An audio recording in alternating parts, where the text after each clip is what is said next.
सोचिए, अगर एक दिन जानवर इंसानों के खिलाफ विद्रोह कर दे तो क्या होगा। अगर खेत चलाने वाले मजदूर ही राजा बन जाएं और फिर धीरे धीरे वह मजदूर तानाशाह बन जाएं। यह सिर्फ जानवरों की कहानी नहीं, यह सत्ता, लालच, प्रोपोगेंडा, मैनिपुलेशन और इंसानी समाज का सबसे कड़वा सच है। जॉर्ज वेल की एनिमल फॉर्म दुनिया की उन किताबों में से एक है जो जितनी छोटी है उतनी ही डेंजरस और पावरफुल भी। इस कहानी में आपको दोस्ती मिलेगी, क्रांति मिलेगी, धोखा मिलेगा और वो सच मिलेगा जिसे समझने के बाद शायद आप दुनिया को पहले जैसा ना देख पाए। तो आज की इस वीडियो में हम एनिमल फॉर्म की पूरी कहानी डिटेल में समझेंगे, सिंपल हिंदी में। तो ऐसे कि अगर आपने कभी किताब ना भी पढ़ी हो तब भी आपको हर कैरेक्टर, हर घटना और उसके पीछे छुपा मीनिंग परफेक्टली समझ आ जाए। तो इस वीडियो को अंत तक जरूर देखिए, क्योंकि एंडिंग में इस कहानी का सबसे बड़ा लेसन छुपा हुआ है। तो वेलकम गाइस, आप सभी का स्वागत है मेरे यूट्यूब चैनल माइंड कैप्सूल में। शुरुआत, पार्ट 1, शुरुआत, मैनर फॉर्म और बूढ़ा सुअर। कहानी की शुरुआत होती है इंग्लैंड के एक फार्म से जिसका नाम होता है मैनर फार्म।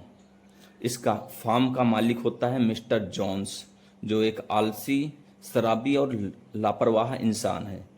वह जानवरों से बहुत काम करवाता है, लेकिन बदले में उन्हें सिर्फ इतना खाना देता है कि वो जिंदा रह सके।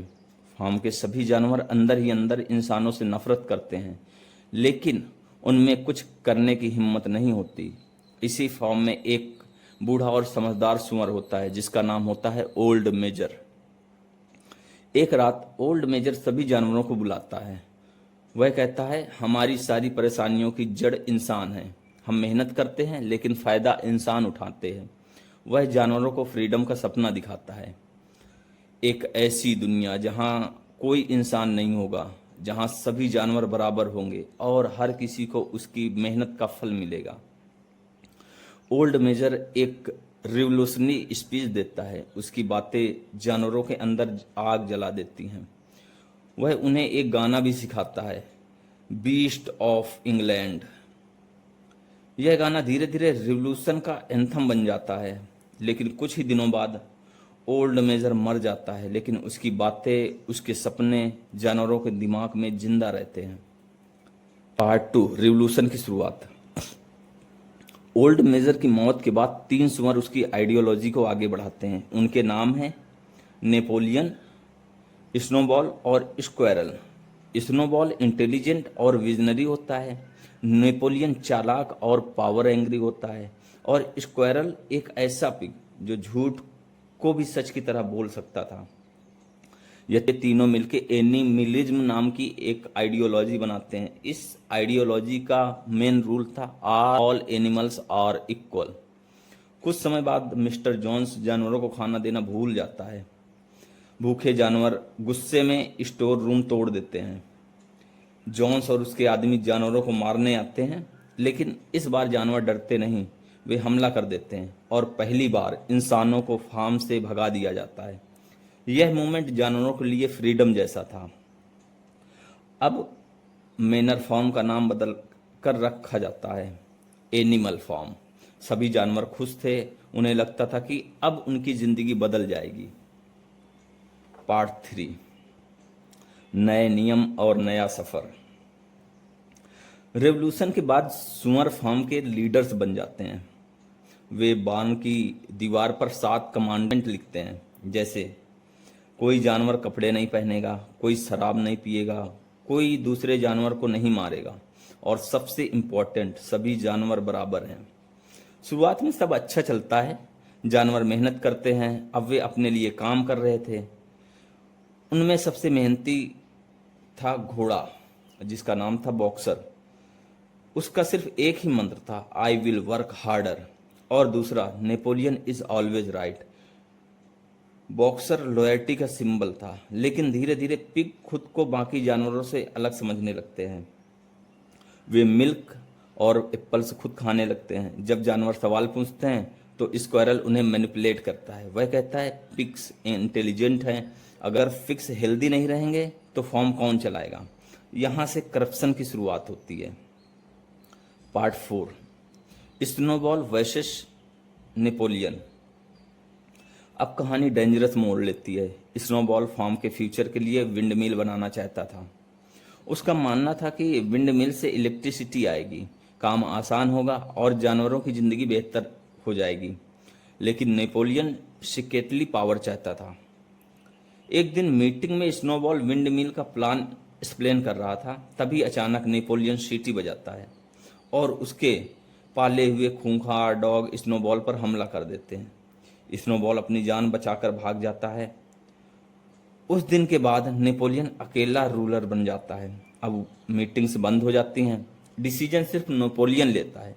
यानी जिस रिवोल्यूशन का सपना इक्वलिटी था, वह डिसीजनशिप में बदलने लगी। पार्ट 5, प्रोपोगंडा और ब्रेन वॉशिंग। अब स्क्वायरल लगातार प्रोपोगंडा फैलाता है। वह कुछ गलत होता है तो ब्लेम स्नोबॉल पर डाला जाता है। अगर खाना कम मिलता है तो कहा जाता है पहले से बेहतर है। धीरे धीरे जानवर अपनी याददाश्त पर डाउट करने लगते हैं। उन्हें लगता है शायद सच में पहले हालत खराब थी। यही प्रोपोगंडा की असली ताकत होती है। जब लोगों को सच याद ही ना रहे तो झूठ आसानी से राज करता है।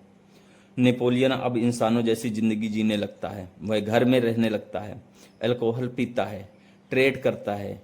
धीरे धीरे पिग वही सब करने लगते हैं जिसके खिलाफ उन्होंने रिवॉल्यूशन किया था। लेकिन जानवर इतने एग्जॉटेड एंड कंफ्यूज थे कि वे सवाल पूछना भूल चुके थे। पार्ट 6, बॉक्सर की दुखद कहानी। अब कहानी का सबसे इमोशनल हिस्सा आता है। विंड मिल बनाते समय बॉक्सर बहुत मेहनत करता है। वह बूढ़ा हो चुका था लेकिन फिर भी लगातार काम करता रहा। एक दिन काम करते करते बॉक्सर गिर जाता है।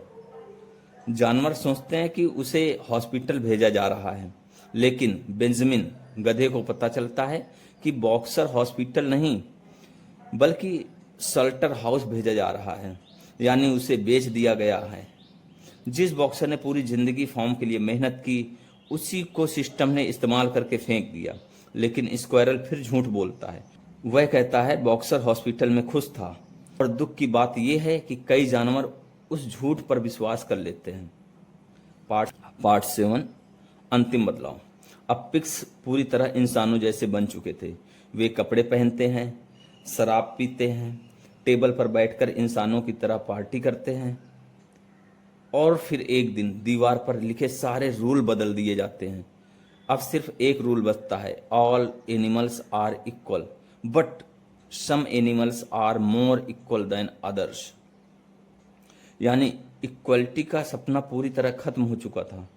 आखिरी सीन में बाकी जानवर पिग्स और इंसानों को साथ बैठते दिखाते हैं। वे समझ नहीं पाते कौन पिग है और कौन इंसान, क्योंकि दोनों एक जैसे बन चुके थे। एनिमल फॉर्म सिर्फ जानवरों की कहानी नहीं है, एक पावर की कहानी है।